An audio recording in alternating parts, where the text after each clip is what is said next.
qarankan Somaliland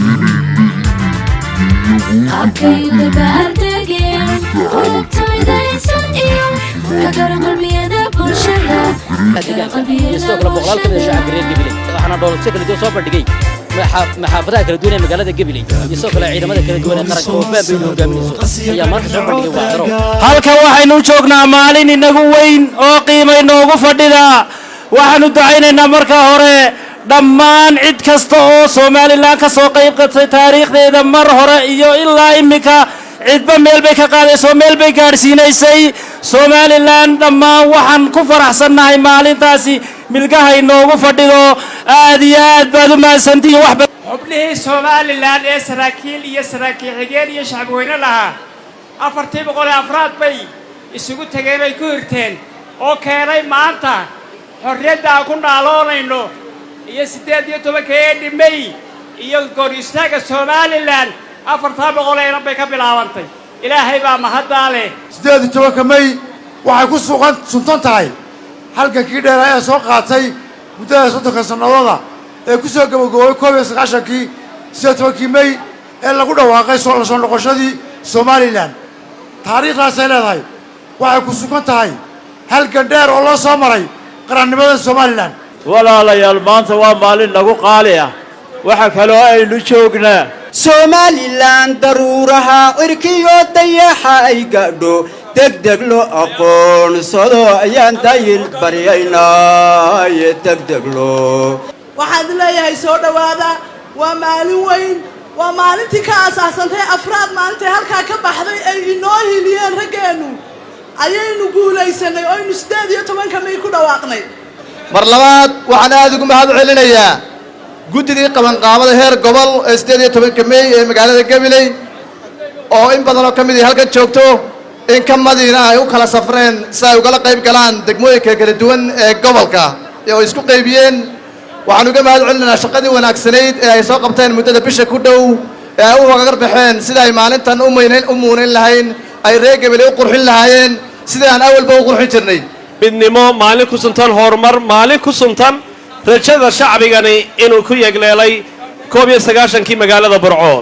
iyadoo Soomaalida kale ay runtii ay dhibanaad ilaa maanta ay dhibayn in ay ku mahadsanyiin odayaashii waxgaradkii xilligaasi garawsaday in Somaliland mar labaad xorriyadeedii iyo gobonnimadeedii gaar u istaagto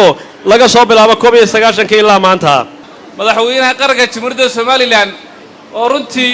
intii xilka ummadda u hayay wax badan u qabsoomeen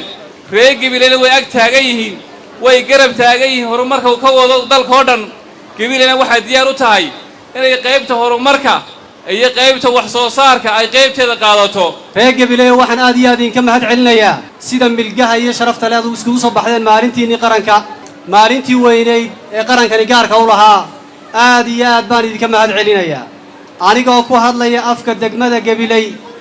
waxaan soo dhaweynayaa wafdiga heer wasiir iyo heer baarlamaan bale waxaan ku soo dhaweynayaa gobolkii wax soo saarka waxaan ku soo dhaweynayaa gobolkii halganka waxaan ku soo dhaweynayaa gobolkii xadaaradda iyo ilbaxnimada aad baan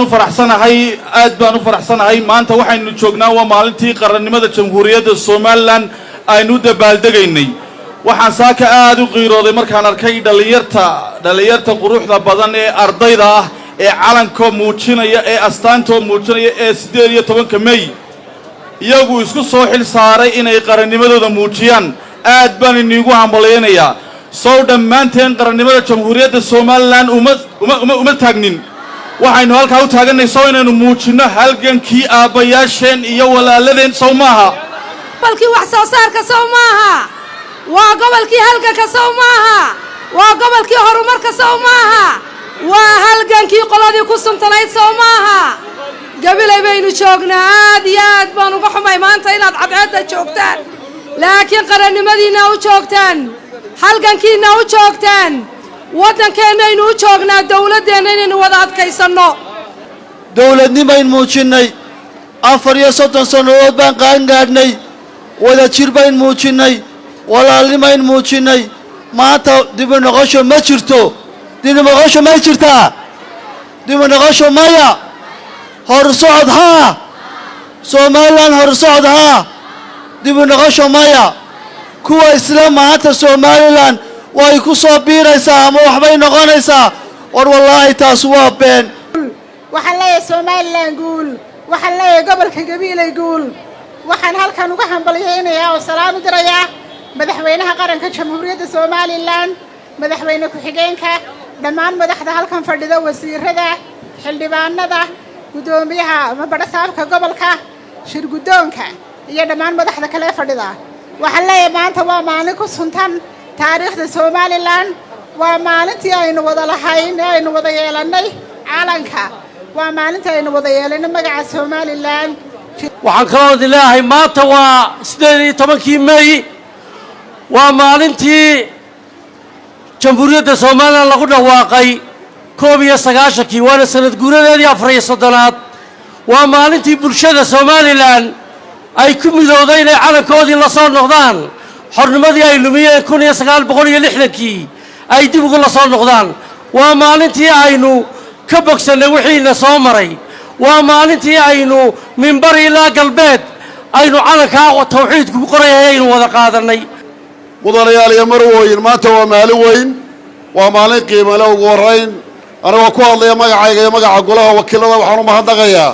shacabweynaha reer gabiley ee sida milgaha leh ee maamuuska leh ee qiimaha leh qarannimada u soo saaray maalinta qarannimada ugu soo baxay ee bacadka u taagan rag iyo haweenba aad iyo aad baan ugu mahadnaqayaa kaloo xasuusanahay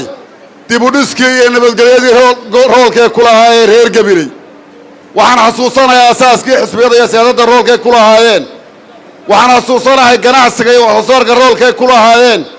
waxaan xasuusanahay taariikhda fanka iyo halabuurka ilaa timacadde taariikhday ku leeyihiin reer gabiley intaasoo dhan marka la isu geeyo qarankan dhismihiisa iyo nabadaynta taariikhday ku lahaayeen baan xasuusanahay marka laga reebo caasimadda gobolka ugu maanta ugu soo bannaanbax wanaagsanaa waa gobolka gabiley